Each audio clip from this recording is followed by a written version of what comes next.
Before we start reading The Three Little Pigs, it's good to remember that big, bad wolves are characters in stories that aren't true. Many stories have a big, bad wolf, like this one, The Three Little Pigs, and Little Red Riding Hood. But in real stories, wolves don't eat pigs, and they don't eat grandmas, and they certainly don't eat little girls. In real life, wolves eat little tiny mice. They eat a lot of them, but they only eat small creatures, not big ones. The Three Little Pigs. Once upon a time, there was an old sow, that's a mummy pig, with 3 little pigs. She had no money to take care of them. She had no money to keep them.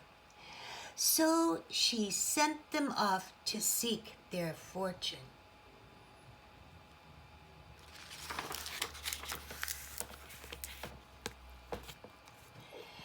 The first little pig met a man with a bundle of straw and said to him, "Please, man, give me that straw to build me a house."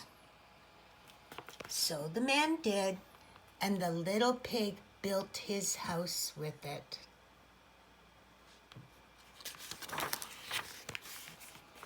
Along came a wolf, and he knocked at the door and said, little pig, let me come in."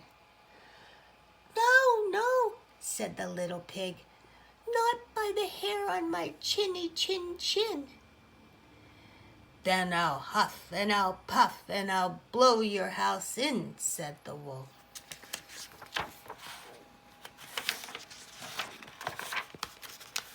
So the wolf huffed and he puffed and he blew the house in and ate up the first little pig.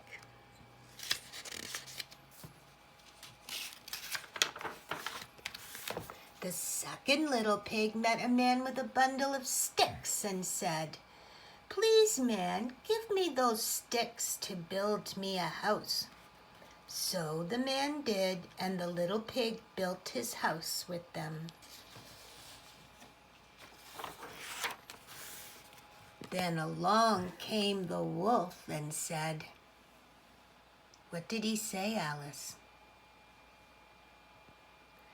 And then what did the little pig say? And then what did the wolf say?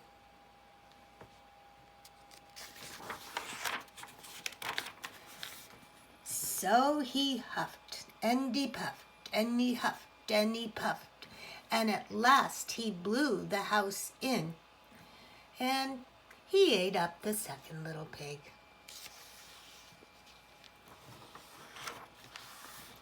The third little pig met a man with a load of bricks and said, "Please, man, give me those bricks to build me a house." So the man did, and the little pig built his house with them. Soon the same wolf came along and said, and the little pig said. So the wolf said,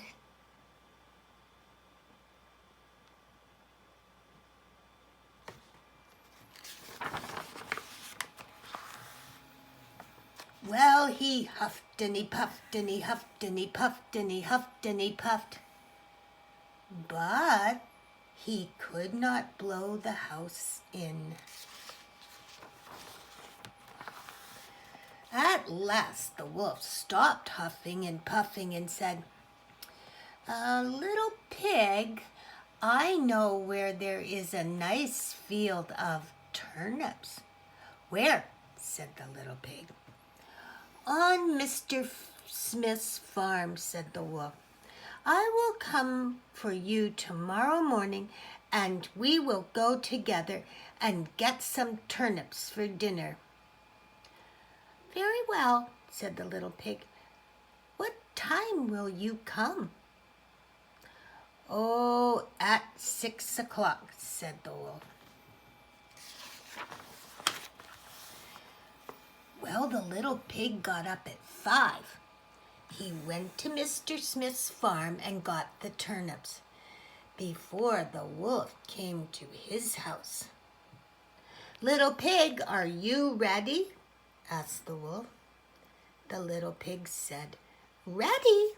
I have been and come back again, and I got a nice pot full of turnips for my dinner." The wolf was very angry, but he thought of another way to get the little pig.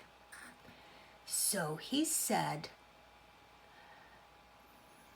"Little pig, I know where there is a nice apple tree." "Where?"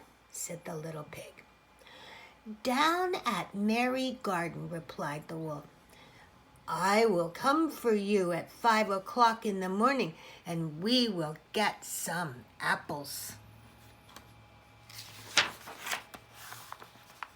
Well, the little pig got up the next morning at 4 o'clock and went off for the apples.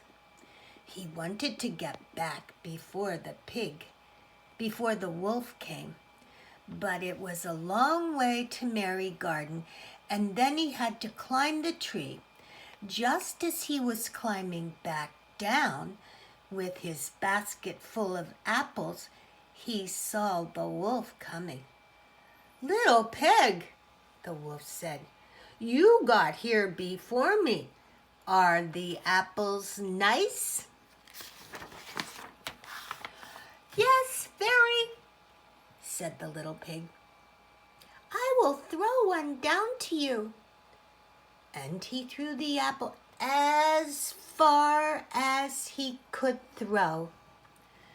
While the wolf ran to pick it up, the little pig jumped down and ran home. The next day the wolf came again and said to the little pig, "Little pig, there is a fair at Shanklin this afternoon. Would you like to go?" "Oh, yes," said the little pig. "When will you come to get me?" "At 3, said the wolf. Well, the little pig went off at 2 o'clock and bought a butter churn at the fair. He was going home with it when he saw the wolf coming. The little pig jumped into the butter churn to hide. The churn fell over and rolled down the hill with the little pig in it. This frightened the wolf so much that he turned around and ran home. Later, the wolf went to the little pig's house and told him what had happened. "A great round thing came rolling down the hill right at me," said the wolf. "Ah, I frightened you then," said the little pig. I went to the fair and bought a butter churn. When I saw you, I got into it and rolled down the hill." The wolf was very angry indeed. "I'm gonna climb down your chimney and eat you up," he said. When the little pig heard the wolf on the roof, he hung a pot full of water in the fireplace. Then he built a blazing fire. Just as the wolf was coming down the chimney, the little pig took the cover off the pot and in fell the wolf. The little pig quickly put on the cover again, boiled the wolf up, and ate him for supper. And the little pig lived happily ever after. He tended his vegetable garden. He planted turnips and broccoli.